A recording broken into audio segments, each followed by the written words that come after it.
ਸਤਿ ਸ਼੍ਰੀ ਅਕਾਲ। ਮੈਂ ਹਾਂ ਵਿਜੇ ਮੌਰਿਆ ਤੇ ਤੁਸੀਂ ਦੇਖ ਰਹੇ ਹੋ ਪੰਜਾਬ ਦੀ ਸਿਆਸਤ ਪ੍ਰੋਗਰਾਮ ਦੇ ਵਿੱਚ ਅਸੀਂ ਗੱਲ ਕਰਾਂਗੇ ਪੰਜਾਬ ਦੀ ਵੱਡੀ ਸਿਆਸਤ ਦੀ ਖਬਰਾਂ। ਸਭ ਤੋਂ ਵੱਡੀ ਖਬਰ ਜਿਹੜੀ ਗੱਲ ਕਰਾਂਗੇ ਆਪਾਂ ਨਵਜੋਤ ਸਿੰਘ ਸਿੱਧੂ ਦੀ ਹੈ। ਨਵਜੋਤ ਸਿੰਘ ਸਿੱਧੂ, ਸੁਖਬੀਰ ਬਾਦਲ ਤੇ ਵਿਕਰਮ ਮਜੀਠੀਆ ਵਿੱਚ ਬਿਆਨਬਾਜ਼ੀਆਂ ਦੀ ਇੱਕ ਵਾਰ ਸ਼ੁਰੂ ਹੋ ਗਈ ਹੈ।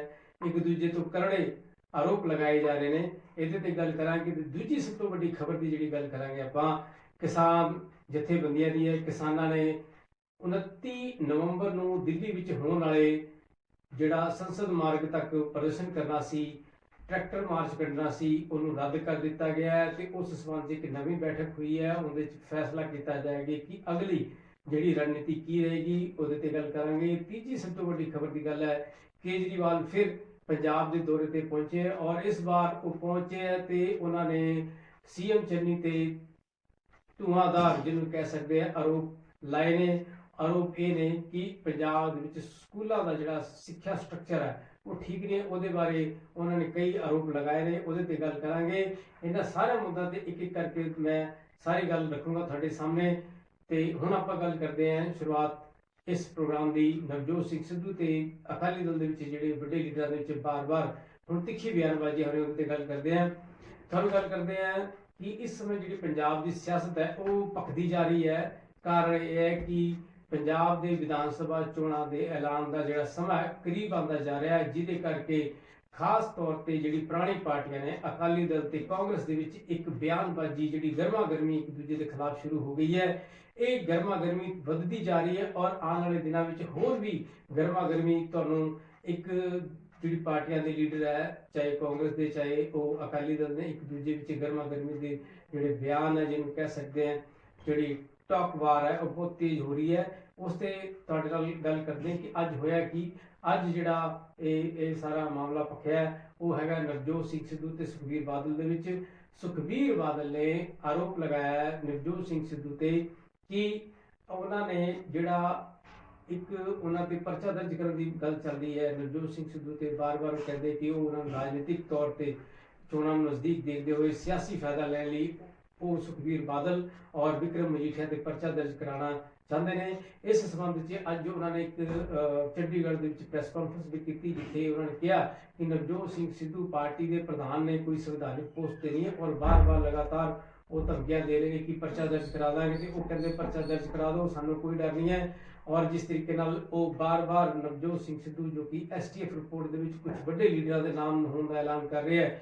ਜਿਹੜੀ ਐਸਟੀਐਫ ਰਿਪੋਰਟ ਬਣੀ ਸੀ ਉਹ ਹਜੇ ਹਾਈ ਕੋਰਟ 'ਚ ਉਹਨੂੰ ਖੋਲ੍ਹਣ ਦੀ ਗੱਲ ਮੰਗ ਕੀਤੀ ਜਾ ਰਹੀ ਹੈ। ਨਵਜੋਤ ਸਿੰਘ ਸਿੱਧੂ ਨੇ ਪਰਸੋਂ ਇੱਕ ਪ੍ਰੈਸ ਕਾਨਫਰੰਸ ਦੇ ਵਿੱਚ ਕਾਂਗਰਸ ਸਰਕਾਰ ਨੂੰ, ਚੰਨੀ ਸਰਕਾਰ ਨੂੰ ਘੇਰਿਆ ਸੀ ਤੇ ਕਿਹਾ ਸੀਗਾ ਕਿ ਉਹ ਐਸਟੀਐਫ ਦੀ ਰਿਪੋਰਟ ਖੋਲ੍ਹਣ, ਨਹੀਂ ਤਾਂ ਉਹ ਮਰਨ ਵਰਤ ਤੇ ਬੈਠ ਜਾਣਗੇ। ਔਰ ਇਹ ਵੱਡਾ ਜਦੋਂ ਐਲਾਨ ਕੀਤਾ ਸੀਗਾ ਤਾਂ ਉਸ ਤੋਂ ਬਾਅਦ ਸੁਖਬੀਰ ਬਾਦਲ ਨੇ ਪਲਟਵਾਰ ਕੀਤਾ ਸੀਗਾ ਕਿ ਨਵਜੋਤ ਸਿੰਘ ਸਿੱਧੂ ਜਾਣਬੁੱਝ ਕੇ ਉਹਨਾਂ ਤੇ ਔਰ ਮਜੀਠੀਆ ਤੇ ਪਰਚਾ ਦਰਜ ਕਰਾਉਣਾ ਚਾਹੁੰਦੇ ਹੈ ਤਾਂ ਕਿ ਉਹ ਅਕਾਲੀ ਦਲ ਨੂੰ ਡਾਊਨ ਕਰ ਸਕਣ ਔਰ ਪੰਜਾਬ ਦੇ ਵਿੱਚ ਸਰਕਾਰ ਬਣਾਉਣ ਦੇ ਵਿੱਚ ਕਾਮਯਾਬ ਹੋ ਜਾਣ। ਤਾਂ ਉਹਨਾਂ ਨੇ ਸੁਖਬੀਰ ਬਾਦਲ ਨੇ ਪ੍ਰੈਸ ਕਾਨਫਰੰਸ 'ਚ ਕਿਹਾ ਕਿ ਨਵਜੋਤ ਸਿੰਘ ਸਿੱਧੂ ਜਾਣਬੁੱਝ ਕੇ ਐਸੇ ਆਰੋਪ ਲਗਾ ਰਹੇ ਹੈ, ਉਹਨਾਂ ਦਾ ਨਸ਼ਿਆਂ ਦੇ ਨਾਲ ਕੋਈ ਲੈਣਾ ਦੇਣਾ ਨਹੀਂ ਹੈ, ਇਹ ਸਭ ਜਾਣਦੇ ਹੈ। ਐਸਡੀਐਫ ਦੀ ਰਿਪੋਰਟ ਦੇ ਵਿੱਚ ਵੀ ਉਹਨਾਂ ਦੇ ਕਿਸੇ ਹੋਰ ਰਿਸ਼ਤੇਦਾਰ ਜਾਂ ਕਿਸੇ ਦਾ ਨਾਮ ਨਹੀਂ ਹੈ ਔਰ ਇਹ ਸਿਰਫ ਇੱਕ ਰਾਜਨੀਤਿਕ ਰੰਜਿਸ਼ ਨਿਕਾਲਣ ਲਈ ਇਹ ਸਿੱਧੂ ਸਾਹਿਬ ਜਿਹੜੇ ਨੇ ਬਾਰ-ਬਾਰ ਉਹ ਇਦਾਂ ਦੇ ਐਲਾਨ ਕਰ ਰਹੇ ਹੈ। ਕਾਂਗਰਸ ਸਰਕਾਰ ਤੇ ਚੰਨੀ ਸਰਕਾਰ ਤੇ ਪ੍ਰੈਸ਼ਰ ਬਣਾ ਰਹੇ ਹੈ ਕਿ ਉਹ ਉਹਨਾਂ ਨੂੰ ਗ੍ਰਿਫਤਾਰ ਕਰਨ। ਉਹਨਾਂ ਨੇ ਕਿਹਾ ਉਹ ਗ੍ਰਿਫਤਾਰੀ ਤੋਂ ਬਿਲਕੁਲ ਨਹੀਂ ਡਰਦੇ, ਜੋ ਕਰਨਾ ਚਾਹਣ ਕਰਨ, ਲੇਕਿਨ ਸੰਵਿਧਾਨ ਦੇ ਹੱਕ, ਸੰਵਿਧਾਨ ਦੀ ਜਿਹਨੂੰ ਕਹਿ ਸਕਦੇ ਆਪਾਂ ਕਿ ਦਾਇਰੇ ਵਿੱਚ ਰਹਿ ਕੇ ਇਹ ਸਾਰੇ ਕੰਮ ਹੋਣੇ ਚਾਹੀਦੇ, ਜਦਕਿ ਉਹਨਾਂ ਦਾ ਇਹਨਾਂ ਦੇ ਵਿੱਚ ਕੋਈ ਰੋਲ ਪਲੇ ਨਹੀਂ ਹੈਗਾ। ਤੁਹਾਨੂੰ ਯਾਦ ਦਵਾ ਦਈਏ ਸੁਖਬੀਰ ਬਾਦਲ ਨੇ ਇੱਕ ਪ੍ਰੈਸ ਕਾਨਫਰੰਸ ਦੇ ਵਿੱਚ ਆਰੋਪ ਵੀ ਲਾਇਆ ਸੀ ਨਵਜੋਤ ਸਿੰਘ ਸਿੱਧੂ ਦੇ ਕਿ ਉਹ ਡੀਜੀਪੀ ਨੂੰ, ਜਿਹੜੇ ਕਿ ਡੀਜੀਪੀ ਸੁਮੇਸ਼ ਸੈਣੀ ਨਾਲ ਗੁਪਤ ਰੂਪ ਦੇ ਵਿੱਚ ਇੱਕ ਮੀਟਿੰਗ ਕਰ ਚੁੱਕੇ ਨੇ ਔਰ ਉਹ ਜਾਣ ਕੇ ਉਹਨਾਂ ਨੂੰ ਕਹਿ ਕੇ ਉਹਨਾਂ ਨੂੰ ਫਸਾਉਣਾ ਚਾਹੁੰਦੇ ਹੈ ਔਰ ਇਹ ਜਿਹੜਾ ਕਿ ਸਹੀ ਨਹੀਂ ਹੈ, ਇਹ ਉਹਨਾਂ ਨੇ ਆਰੋਪ ਲਾਇਆ ਸੀ। ਉਸ ਤੋਂ ਬਾਅਦ ਅੱਜ ਨਵਜੋਤ ਸਿੰਘ ਸਿੱਧੂ ਨੇ ਵੀ ਇਹ ਆਰੋਪ ਲਗਾਇਆ ਕਿ ਉਹ ਅਗਰ ਜਿਸ ਤਰ੍ਹਾਂ ਕਿ ਸੁਖਬੀਰ ਬਾਦਲ ਨੇ ਕਿਹਾ ਕਿ ਡੀਜੀਪੀ ਨਾਲ ਮਿਲੇ ਹੈ ਨਵਜੋਤ ਸਿੰਘ ਸਿੱਧੂ, ਉਹਨਾਂ ਨੇ ਕਿਹਾ ਕਿ ਅਗਰ ਇਦਾਂ ਦੀ ਕੋਈ ਗੱਲ ਆਉਂਦੀ ਹੈ ਸਾਹਮਣੇ ਜਾਂ ਕੋਈ ਪ੍ਰੂਫ ਪੇਸ਼ ਕਰਨ ਤਾਂ ਉਹ ਰਾਜਨੀਤਿਕ ਛੱਡ ਦੇਣਗੇ। ਸੋ ਇੱਕ ਦੂਜੇ ਤੇ ਵਾਰ ਸ਼ੁਰੂ ਹੋ ਗਈ ਹੈ। ਇਸੇ ਤਰੀਕੇ ਨਾਲ ਮਜੀਠੀਆ ਸਾਹਿਬ ਨੇ ਵੀ ਆਰੋਪ ਲਾਇਆ ਹੈ ਕਿ ਇਹ ਜਾਣਬੁੱਝ ਕੇ ਉਹਨਾਂ ਨੂੰ ਫਸਾਉਣ ਦੇ ਲਈ ਔਰ ਰਾਜਨੀਤਿਕ ਫਾਇਦਾ ਲੈਣ ਲਈ ਨਵਜੋਤ ਸਿੰਘ ਸਿੱਧੂ ਬਾਰ-ਬਾਰ ਇਦਾਂ ਦੇ ਐਲਾਨ ਕਰਦੇ ਹੈ। ਉਹਨਾਂ ਨੇ ਕਿਹਾ ਕਿ ਨਵਜੋਤ ਸਿੰਘ ਸਿੱਧੂ ਨੇ ਜਿਸ ਤਰੀਕੇ ਨਾਲ ਉਹਨਾਂ ਨੇ ਕਿਹਾ ਕਿ ਉਹ ਰਾਜਨੀਤੀ ਛੱਡ ਦੇਣਗੇ ਅਗਰ ਜਿਸ ਤਰ੍ਹਾਂ ਉਹਨਾਂ ਨੇ ਕਿਹਾ ਸੀਗਾ ਕਿ ਡੀਜੀਪੀ ਸਾਹਿਬ ਨਾਲ ਨਹੀਂ ਮਿਲੇ ਹੈ, ਤੇ ਉਹ ਇਹ ਕਹਿੰਦੇ ਆ ਕਿ ਅਸੀਂ ਤਾਂ ਉਹਨਾਂ ਨੂੰ ਰਾਜਨੀਤੀ ਛਡਾਉਣ ਦੀ ਗੱਲ ਕਰਾਂਗੇ, ਕਿਉਂਕਿ ਉਹਨਾਂ ਕੋਲ ਕੁਝ ਨਹੀਂ ਹੈਗਾ, ਉਹ ਰਾਜਨੀਤੀ ਉਹਨਾਂ ਨੂੰ ਛੱਡਣੀ ਪੈਣੀ, ਅਮਨ ਅਨਸ਼ਨ ਤੇ ਬੈਠਣਾ ਪੈ ਜਾਏਗਾ, ਨਹੀਂ ਬੈਠਣਗੇ ਅਸੀਂ ਬਿਠਵਾ ਦਾਂਗੇ, ਇੱਦਾਂ ਦੇ ਹਾਲਾਤ ਪੈਦਾ ਕਰ ਦਾਂਗੇ, ਕਿਉਂਕਿ ਨਵਜੋਤ ਸਿੰਘ ਝੂਠੇ ਨੇ ਔਰ ਜਾਣ ਬੁੱਝ ਕੇ ਉਹਨਾਂ ਨੂੰ ਫਸਾਉਣਾ ਚਾਹੁੰਦੇ ਆ। ਤਾਂ ਮੈਂ ਇੱਕ ਗੱਲ ਦੱਸਣਾ ਚਾਹੂੰਗਾ, ਇਹ ਜਿਹੜਾ ਸਭ ਕੁਝ ਹੋ ਰਿਹਾ ਹੈ, ਪਹਿਲੀ ਗੱਲ ਤਾਂ ਇਹ ਹੈ ਕਿ ਇਹਦੇ ਪਿੱਛੇ ਦੇਖੋ ਡਰਾਬੈਕ ਕੀ ਹੈ। ਇਹਦੇ ਪਿੱਛੇ ਡਰਾਬੈਕ ਇਹ ਹੈ ਰਾਜਨੀਤੀ ਦਾ ਕਿ ਸਭ ਤੋਂ ਵੱਡੀ ਗੱਲ ਇਹ ਹੈ ਕਿ ਪੰਜਾਬ ਦੇ ਵਿੱਚ 2022 ਦੇ ਵਿੱਚ ਇਲੈਕਸ਼ਨਾਂ ਹੋਣ ਜਾ ਰਹੀਆਂ, ਔਰ ਇਸ ਇਲੈਕਸ਼ਨ ਦੇ ਵਿੱਚ ਜੋ ਵੀ ਪਾਰਟੀ ਸੱਤਾ 'ਚ ਆਉਣਾ ਚਾਹੁੰਦੀ ਹੈ ਉਹ ਜ਼ਾਹਿਰ ਹੈ ਕਿ ਕੋਈ ਨਾ ਕੋਈ ਐਸੇ ਆਰੋਪ ਪ੍ਰਤਿਆਰੋਪ ਦੂਸਰੀ ਪਾਰਟੀਆਂ ਤੇ ਲਾਉਂਦੀ ਹੈ, ਤਾਂ ਕਿ ਉਹਨਾਂ ਦਾ ਜਿਹੜਾ ਅਕਸ ਹੈ ਉਹ ਪਤਾ ਲੱਗ ਸਕੇ ਲੋਕਾਂ ਨੂੰ, ਉਹਦੇ 'ਚ ਸੱਚਾਈ ਕਿੰਨੀ ਹੁੰਦੀ ਹੈ ਜਾਂ ਝੂਠ ਕਿੰਨਾ ਹੁੰਦਾ। ਇਹ ਤਾਂ ਦੇਖੋ ਇਨਕੁਆਇਰੀਆਂ ਨਾਲ ਹੀ ਪਤਾ ਲੱਗਦਾ, ਸਰਕਾਰਾਂ ਦੀ ਜਾਂਚ ਤੋਂ ਹੀ ਪਤਾ ਲੱਗਦਾ। ਹੁਣ ਜਿਸ ਤਰੀਕੇ ਨਾਲ ਪੰਜਾਬ ਦੇ ਵਿੱਚ ਨਸ਼ੇ 2017 ਦੇ ਵਿੱਚ ਇੱਕ ਮੁੱਦਾ ਬਣਿਆ ਸੀ ਪੰਜਾਬ ਦੀ ਸਿਆਸਤ ਦੇ ਵਿੱਚ, ਉਸ ਟਾਈਮ ਕੈਪਟਨ ਅਮਰਿੰਦਰ ਸਿੰਘ ਨੇ ਸਹੁੰ ਖਾਧੀ ਸੀ ਗੁਟਕਾ ਸਾਹਿਬ ਦੀ ਕਿ ਉਹ ਨਸ਼ੇ ਦਾ ਲੱਕ ਤੋੜ ਦੇਣਗੇ, ਲੇਕਿਨ ਪੰਜਾਬ 'ਚ ਨਸ਼ਾ ਜਿਹੜਾ ਸੀਗਾ ਉਹ ਖਤਮ ਨਹੀਂ ਹੋਇਆ। ਹਾਂ, ਕੁਝ ਮਸਲਿਆਂ ਦੇ ਵਿੱਚ ਪਰਚੇ ਦਰਜ ਹੋਏ, ਪਰ ਵੱਡੀ ਮਛਲੀਆਂ ਜਿਹੜੀ ਰਹਿ ਗਈਆਂ ਸੀਗੀਆਂ, ਔਰ ਇਹਦੇ ਮਾਮਲੇ ਨੂੰ ਲੈ ਕੇ ਹੀ ਕੈਪਟਨ ਅਮਰਿੰਦਰ ਸਿੰਘ ਹੋਣ, ਚੰਨੀ ਹੋਣ, ਨਵਜੋਤ ਸਿੰਘ ਸਿੱਧੂ ਹੋਣ, ਕਾਂਗਰਸ ਦੇ ਪ੍ਰਧਾਨ ਰਾਸ਼ਟਰੀ ਜਿਹੜੇ ਨੈਸ਼ਨਲ ਕਾਂਗਰਸ ਦੇ ਨੇ ਰਾਹੁਲ ਗਾਂਧੀ, ਉਹਨਾਂ ਨੇ ਪੰਜਾਬ ਵਿੱਚ ਇੱਕ ਬਹੁਤ ਵੱਡਾ ਮੁੱਦਾ ਚੱਕਿਆ ਸੀਗਾ ਕਿ ਪੰਜਾਬ 'ਚ ਨਸ਼ੇ ਵਿਕ ਰਹੇ, ਔਰ ਉਹਦਾ ਆਰੋਪ ਜਿਹੜਾ ਉਹਨਾਂ ਲਾਇਆ ਸੀਗਾ ਕਿ ਕੁਝ ਵੱਡੇ ਲੀਡਰ ਨੇ ਜਿਹੜੇ ਆਪੋਜੀਸ਼ਨ ਦੇ, ਉਹ ਇਹ ਸਾਰੇ ਕੰਮਾਂ 'ਚ ਸਰਗਰਮ ਨੇ।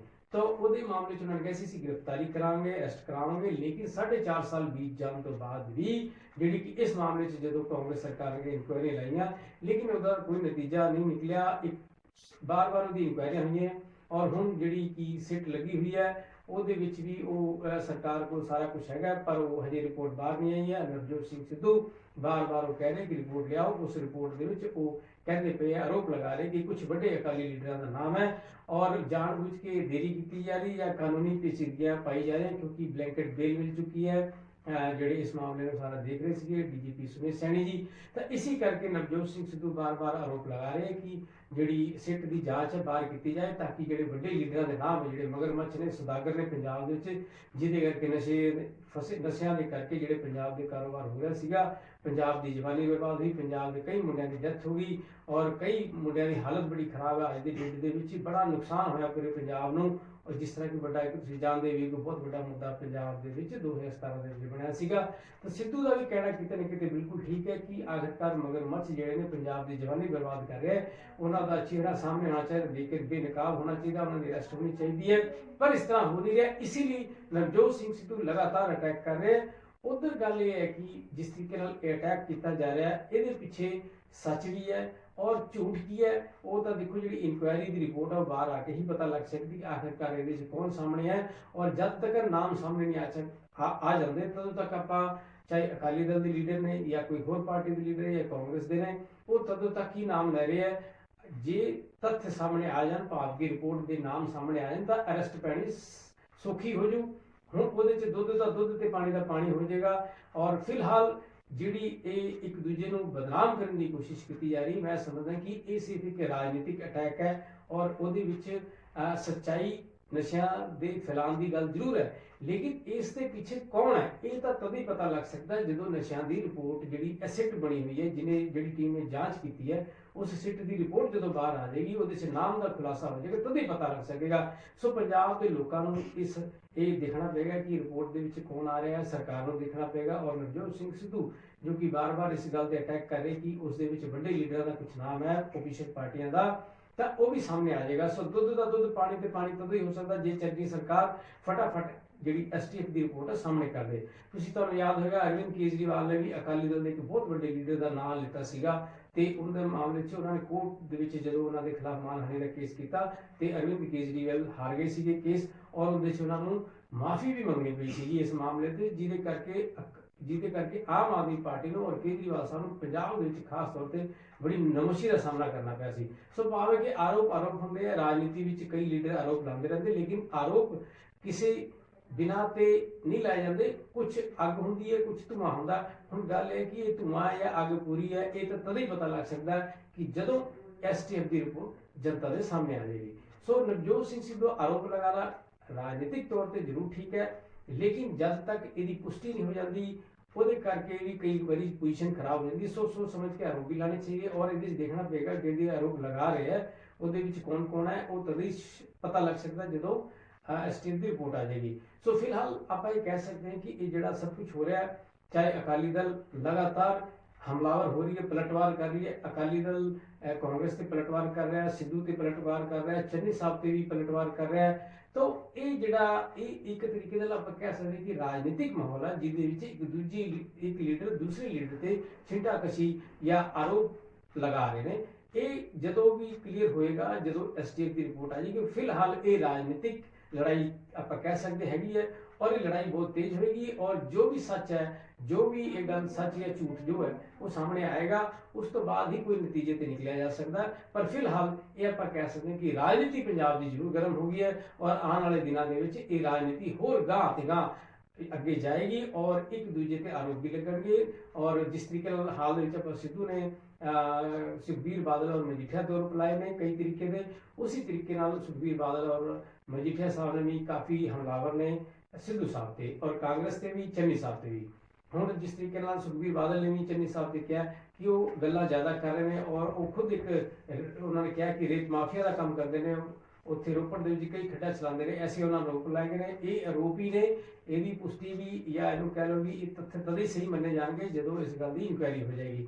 ਫਿਲਹਾਲ ਦੇਖਦੇ ਹਾਂ ਕਿ ਪੰਜਾਬ ਦੀ ਸਿਆਸਤ ਕਿੱਦਾਂ ਅੱਗੇ ਭਗਦੀ ਹੈ ਔਰ ਆਉਣ ਵਾਲੇ ਦਿਨਾਂ 'ਚ ਇੱਕ ਗੱਲ ਮੈਂ ਤੁਹਾਨੂੰ ਕਹਿ ਦਿੰਦਾ ਕਿ ਸਿੱਧੂ ਔਰ ਅਕਾਲੀ ਦਲ ਦੇ ਵਿੱਚ ਜਿਹੜੀ ਸ਼ਾਬਦਿਕ ਵੰਡ ਨੇ, ਜਿਹੜੀ ਬਿਆਨਬਾਜ਼ੀਆਂ ਕਰਾਰੀਆਂ ਬਿਆਨਬਾਜ਼ੀਆਂ ਉਹ ਆਪਾਂ ਨੂੰ ਦੇਖਣ ਨੂੰ ਮਿਲੇਗੀ और ਉਹਦੇ ਵਿੱਚ ਜਨਤਾ ਨੂੰ ਫੈਸਲਾ ਕਰਨਾ ਪਏਗਾ।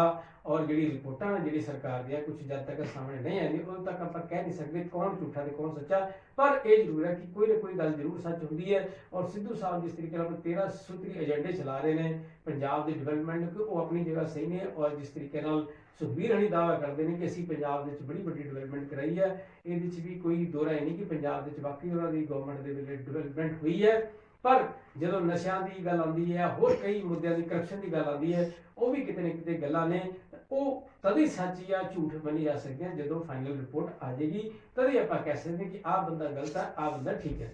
ਸੋ ਇਹ ਆਪਾਂ ਵਕਤ ਤੇ ਛੱਡ ਦਈਏ, ਜਦੋਂ ਇਹ ਰਿਪੋਰਟਾਂ ਸਾਹਮਣੇ ਆਉਣੀਆਂ ਉਦੋਂ ਹੀ ਕੁਝ ਕਿਸੇ ਬਾਰੇ ਕਿਹਾ ਜਾ ਸਕਦਾ। ਫਿਲਹਾਲ ਇਹ ਆਰੋਪ ਪ੍ਰਤਿਆਰੋਪ ਦੀ ਰਾਜਨੀਤੀ ਜਾਰੀ ਰਹੇਗੀ। ਹੁਣ ਆਪਾਂ ਗੱਲ ਕਰਦੇ ਹਾਂ ਪੰਜਾਬ ਦੇ ਵਿੱਚ ਕਿਸਾਨਾਂ ਦੇ ਮੁੱਦੇ ਦੀ ਗੱਲ ਕਰਦੇ ਹਾਂ। ਕਿਸਾਨਾਂ ਨੇ ਜਿਹੜਾ 29 ਤਰੀਕ ਨੂੰ ਦਿੱਲੀ ਵਿੱਚ ਸੰਸਦ ਦੇ ਕੋਲ ਜਾ ਕੇ ਮਾਰਚ ਕੱਢ ਟਰੈਕਟਰ ਰੈਲੀ ਮਾਰਚ ਕੱਢਣ ਦੀ ਗੱਲ ਕੀਤੀ ਸੀ। ਫਿਲਹਾਲ ਕਿਸਾਨਾਂ ਨੇ ਉਹ ਰੈਲੀ ਰੱਦ ਕਰ ਦਿੱਤੀ ਹੈ ਤੇ ਉਹਨਾਂ ਨੇ ਨया ਪਲਾਨ ਜਾਂ ਨਵਾਂ ਤਰੀਕ ਜਿਹੜੀ ਹੈ ਸਰਕਾਰ ਦੇ ਖਿਲਾਫ, ਕੇਂਦਰ ਸਰਕਾਰ ਦੇ ਖਿਲਾਫ ਜਿਹੜੀ ਮੁਹਿੰਮ ਚਲਾਣੀ ਹੈ ਉਹਦੇ ਬਾਰੇ ਇੱਕ ਰਣਨੀਤੀ ਦਾ ਫੈਸਲਾ ਕਰਨਾ ਹੈ। ਔਰ ਜਿੱਥੇ ਤੱਕ ਦੱਸਿਆ ਜਾ ਰਿਹਾ 4 ਜਾਂ 6 ਦਸੰਬਰ ਨੂੰ संसद के बाहर ये जरा ट्रैक्टर मार्च कढ़िया जा सकता। हजे डेट फाइनल नहीं है पर कितने कितने सूत्र राही पता लग गया 6 दिसंबर तक फाइनल हो जाएगा।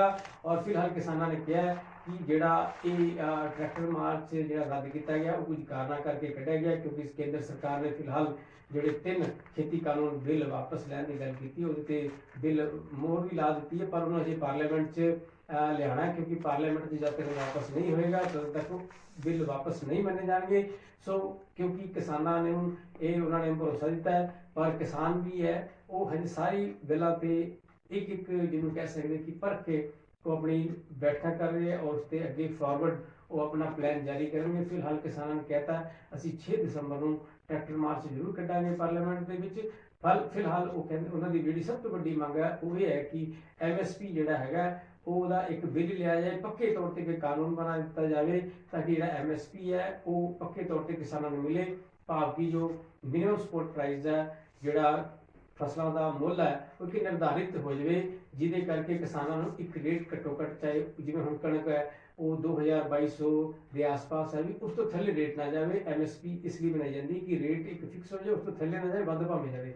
पर फिलहाल ਜਿਹੜੀ ਕਿਸਾਨ ਆ ਉਹ ਕਹਿੰਦੇ ਕਿ MSP ਦਾ ਬਿੱਲ ਲਿਆ ਜਾਵੇ ਔਰ ਜਦ ਤੱਕ MSP ਦਾ ਬਿੱਲ ਨਹੀਂ ਬਣਾਇਆ ਜਾਏਗਾ ਤਦ ਤੱਕ ਉਹ ਜਿਹੜਾ ਹੈਗਾ ਇਸ ਜਿਹੜਾ ਕਿਸਾਨਾਂ ਨੇ ਅੰਦੋਲਨ ਚਲਾ ਰੱਖਿਆ ਉਹ ਬੰਦ ਨਹੀਂ ਕਰਨਗੇ। ਫਿਲਹਾਲ ਦੇਖਦੇ ਹਾਂ ਕਿਸਾਨ ਅਗਲੀ ਰਣਨੀਤੀ ਕੀ ਬਣਾਉਂਦੇ ਆ। ਪਰ ਫਿਲਹਾਲ ਜ਼ਰੂਰ ਇਹ ਹੈ कि ਜਿਹੜੀ ਕੇਂਦਰ ਸਰਕਾਰ ਹੈ ਉਹ ਕਿਤੇ ਨਾ ਕਿਤੇ ਹੁਣ ਜ਼ਰੂਰ ਘੁੱਟਦੇ ਟੇਕਦੀ ਨਜ਼ਰ ਆ ਰਹੀ ਹੈ ਔਰ ਇਹ ਕਿਸਾਨਾਂ ਦੀ ਬਹੁਤ ਵੱਡੀ ਜਿੱਤ ਹੈ ਕਿਉਂਕਿ ਕਿਸਾਨ ਪਿਛਲੇ 1 ਸਾਲ ਤੋਂ ਦਿੱਲੀ ਵਿੱਚ ਸਿੰਘੂ ਬਾਰਡਰ और होर जो टिकरी बार्डर उत्थे किसान अंदोलन कर रहे हैं और चाहे धुप होवे, चाहे हनेरी आवे ते चाहे बारिश होवे, लगातार उत्थे धरना दे रहे हैं। और किसान क्योंकि पूरे देश का लोगों का ढिड भरते हैं, अन्न की पैदावार करते हैं। सो मैं समझदा कि जी भारत सरकार है उन्होंने किसानों के हर जोड़े जायज़ मुद्दे ने उन्होंने हल करने लिए कोई देरी नहीं दिखानी चाहिए और बेवजह संघर्ष में बढ़ाने का कोई फायदा नहीं है, क्योंकि ये न सिर्फ किसान और किसानों के परिवार और खेती प्रभावित हो रही है, बल्कि समा भी खराब हो रहा है। जी सड़क जाम ने या होर भी जो भारत सरकार ने काम करने उन्हें बेवजह किते न किते इन्होंने चीज़ा करके अड़चना भी आदि। सो चाहे किसानों की भली की गल हो और ये टकराव है, ये ज़्यादा देर का नहीं रहना चाहिए। और मैंने लगता है कि पंजाब के किसान बहुत समझदार ने और संघर्षशील ने, पूरे देश के किसान बड़े मेहनती समझदार ने और किसानों ने बड़े तरीके अच्छे तरीके समझा के उन्होंने घर भेजना चाहिए ताकि वह भी परिवारों अपने सुख आनंद जीवन बतीत कर।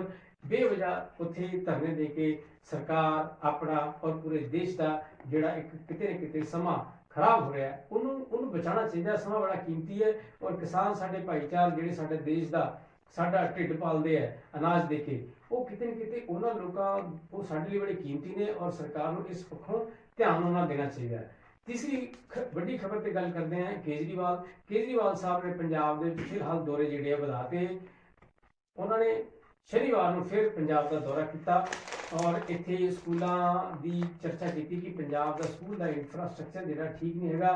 उन्होंने कहा दिल्ली का मॉडल पंजाब में अपनाना चाहिए और उन्होंने एक बार फिर कहा कि चन्नी साहब एक नकली आम आदमी के व्यक्ति के तौर पर ने और उन्होंने नकल कर रहे हैं, वो काम करन नकल ना करन। तो चन्नी साहब ने भी कहा कि वो नकली नहीं है, वो असली ने, आम आदमी के तरीके काम करते हैं, वो गरीब गुरबे परिवार तो आए हैं, पंजाब की जनता की सेवा की है और सेवा करांगे। इसीलिए उन्होंने कहा कि बिजली की देखो दरां सस्तियां करतियां, रेता माइनिंग की जी करप्शन की खत्म करती, रेते के रेट गिराते, 5 रुपये फुट करते और ਜਿਹੜੇ ਹੋਰ किसान ਜਿਹੜੇ ਉੱਥੇ ਆਪਣੇ ਦਿੱਲੀ ਵਿੱਚ ਧਰਨਾ ਦੇ ਰਹੇ ਸੀਗੇ, ਉੱਥੇ ਕਈ ਸਾਡੇ ਕਿਸਾਨ ਸ਼ਹੀਦ ਹੋ ਗਏ।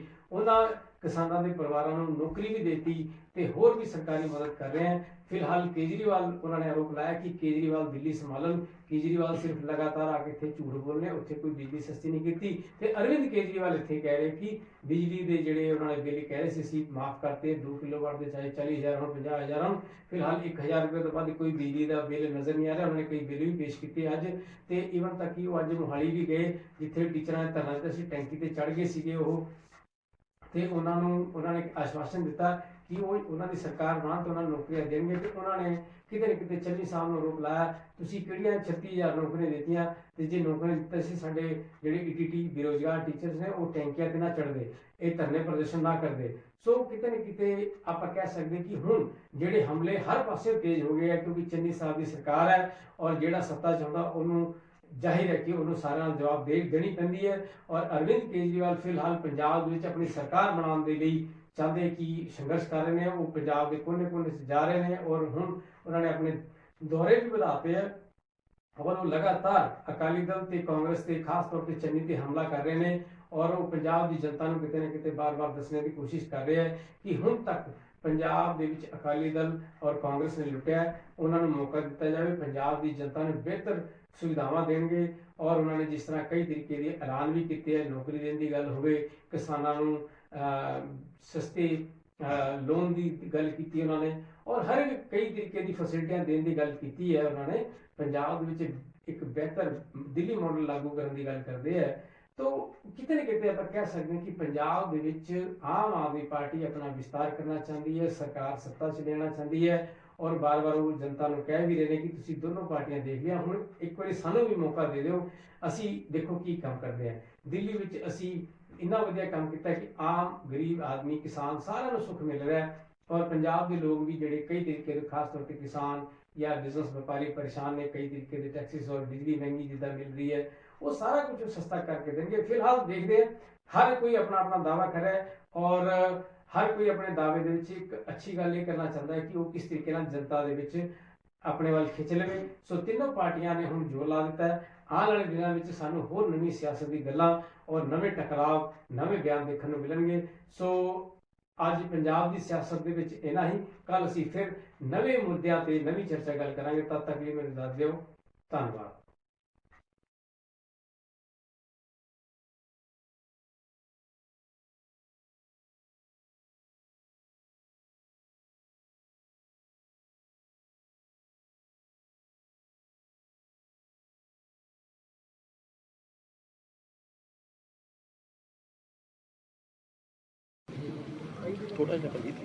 ਮੈਂ ਜ਼ਬਾਨ ਦਿੰਨਾ ਨਾ ਤੇ ਮੈਂ ਕਦੇ ਸੌਹਾਂ ਖਾਧੀਆਂ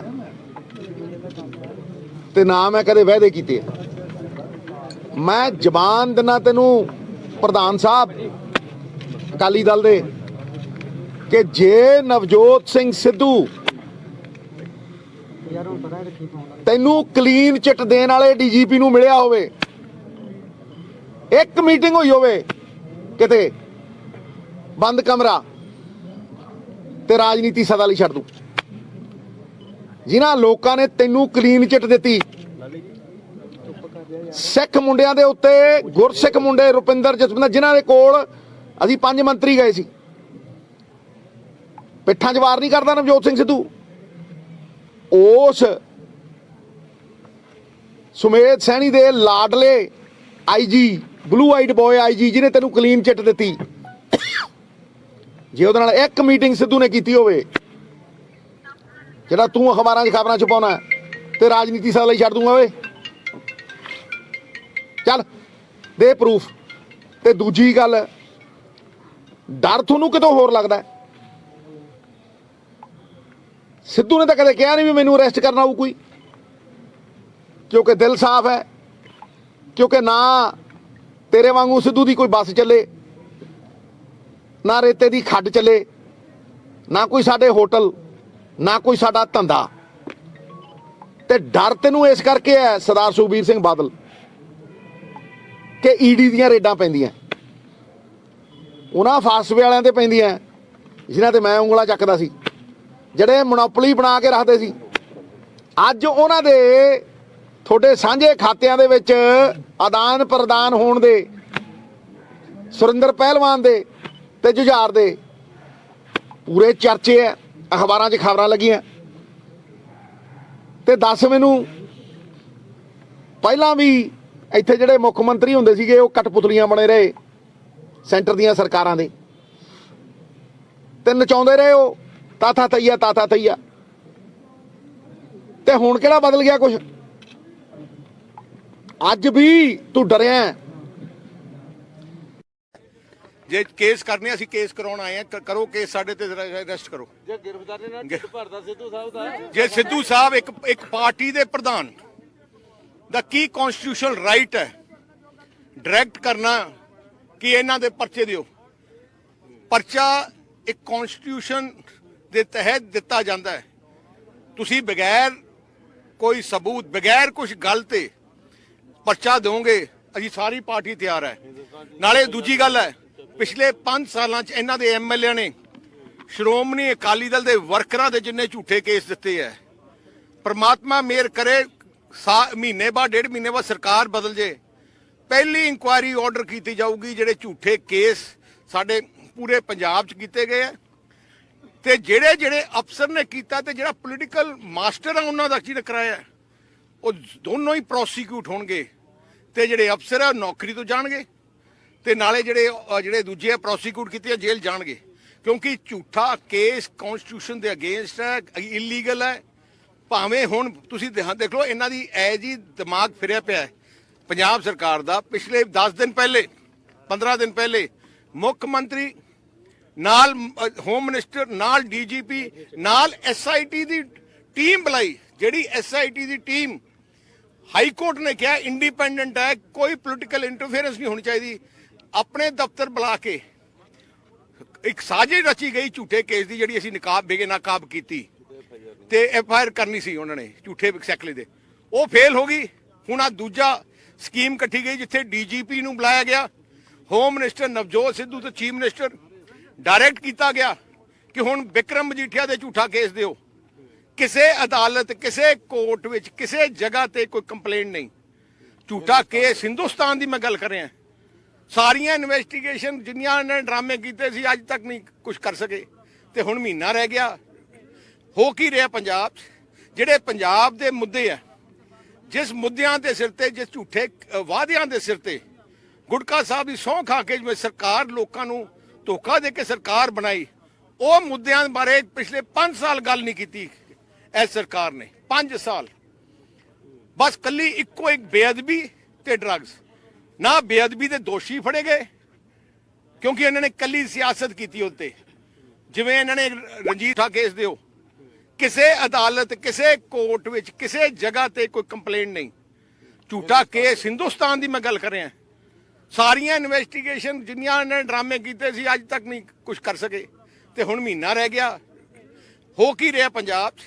ਜਿਹੜੇ ਪੰਜਾਬ ਦੇ ਮੁੱਦੇ ਆ, ਜਿਸ ਮੁੱਦਿਆਂ ਦੇ ਸਿਰ ਤੇ, ਜਿਸ ਝੂਠੇ ਵਾਅਦਿਆਂ ਦੇ ਸਿਰ ਤੇ ਗੁਟਕਾ ਸਾਹਿਬ ਦੀ ਸਹੁੰ ਖਾ ਕੇ ਜਿਵੇਂ ਸਰਕਾਰ ਲੋਕਾਂ ਨੂੰ ਧੋਖਾ ਦੇ ਕੇ ਸਰਕਾਰ ਬਣਾਈ, ਉਹ ਮੁੱਦਿਆਂ ਬਾਰੇ ਪਿਛਲੇ 5 ਸਾਲ ਗੱਲ ਨਹੀਂ ਕੀਤੀ ਇਸ ਸਰਕਾਰ ਨੇ। 5 ਸਾਲ ਬਸ ਕੱਲੀ ਇੱਕੋ ਇੱਕ ਬੇਅਦਬੀ ਤੇ ਡਰੱਗਸ। ਨਾ ਬੇਅਦਬੀ ਦੇ ਦੋਸ਼ੀ ਫੜੇ ਗਏ ਕਿਉਂਕਿ ਇਹਨਾਂ ਨੇ ਕੱਲੀ ਸਿਆਸਤ ਕੀਤੀ ਉੱਤੇ। ਜਿਵੇਂ ਇਹਨਾਂ ਨੇ ਰਣਜੀਤ ਸਿੰਘ ਕਮਿਸ਼ਨ ਬਣਾਇਆ, ਮਤਲਬ ਕੀ ਸੀ ਕਿ ਬਾਦਲ ਪਰਿਵਾਰ ਨੂੰ ਜੋੜਿਆ ਜਾਏ। ਰਣਜੀਤ ਸਿੰਘ ਨੇ ਜ਼ੋਰ ਲਾ ਲਿਆ, ਇੱਕ ਲਾਈਨ ਨਹੀਂ ਲਿਖ ਸਕਿਆ। ਫਿਰ ਇਹਨਾਂ ਨੇ ਕੰਵਰ ਵਿਜੇ ਪ੍ਰਤਾਪ